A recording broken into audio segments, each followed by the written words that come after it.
Magandang araw! Lulutuin naman po natin ngayon ay ang iskabetseng tambakol o sweet and sour na tambakol. So tara, magluto na po tayo.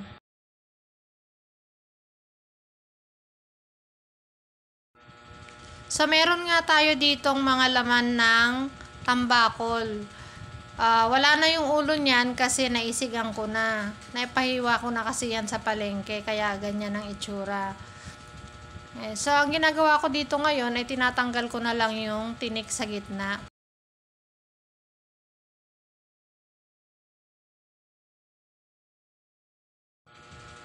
Ito nga yung mga natanggalan na ng tinik. So, medyo makapal pa siya, kaya ang gagawin natin dyan ay hihiwaan pa natin sa gitna.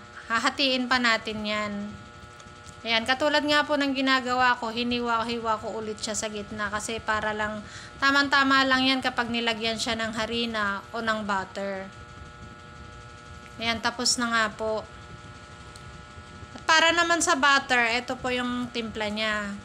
2 kutsarang cornstarch, 1 harina, 1/4 na pepper, 1/4 na garlic powder, 1/4 na seasoning, at 1/4 na baking powder at 1 itlog. Yan yung kombinasyon niya. Yan, haluin muna po natin.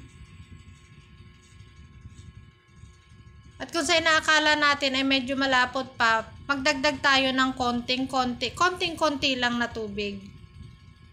Yan, katulad nga na nakikita nyo, parang 1 kutsara lang yung aking idinagdag dyan.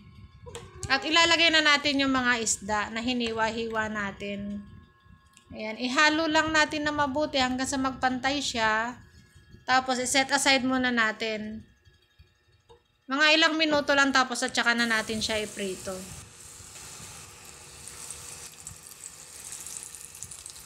Hintayin lang natin siyang mag-golden brown. Ayan, katulad na nakikita ninyo, binabaliktad ko na siya dahil golden brown na siya. Ilang beses ko rin nga pala siyang binalibaliktad kasi nga para maging crispy siya. Ayan, katulad niyan, golden brown na. So, hanguin na natin. Pagkatapos nga natin maprito lahat, ay nagsalang na ako ng kawali, mantika, tapos nilagay ko na rin yung luya. Hintayin lang natin siya medyo maluto-luto bago natin isunod yung bawang at sibuyas. Pare-pareho mga medium size lang yan. Ayan. Hindi ko na rin pinakita yung paghihiwa niya kasi basic na lang din sa atin yan. Ilagay na natin yung isda pero wag lahat. Tsaka ayusin na rin natin kung paano yung paglalagay kasi para maganda naman siyang tingnan. Tsaka para hindi siya madurog. Sunod na rin natin yung ating carrots dahil yan ang matagal maluto. At saka yung bell pepper at celery. Ayan, lagyan ulit natin siya ng mga natitira pang isda kasi para nga hindi na natin siya hahaluin dahil baka madurog. Ayan. Tapos ilagay na natin yung ating slurry. Katulad nga po na nakikita ninyo, nandyan na po yung listahan ng kanyang timpla.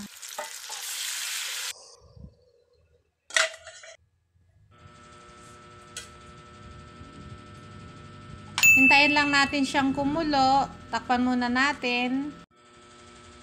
Ayan, kumukulo na siya. So, hahaluin lang natin siya pero hindi masyadong halong-halo kasi nga baka madurog. Ayan, katulad niyan, parang binubuhusan lang natin yung ibabaw para naman maging pantay yung pagkakaluto ng isda. At yan, habang kumukulo na nga po, lagay na natin yung ating natitira pang ingredients na dahon ng celery. At yan, luto na nga po. Salamat po sa panonood. Bye-bye!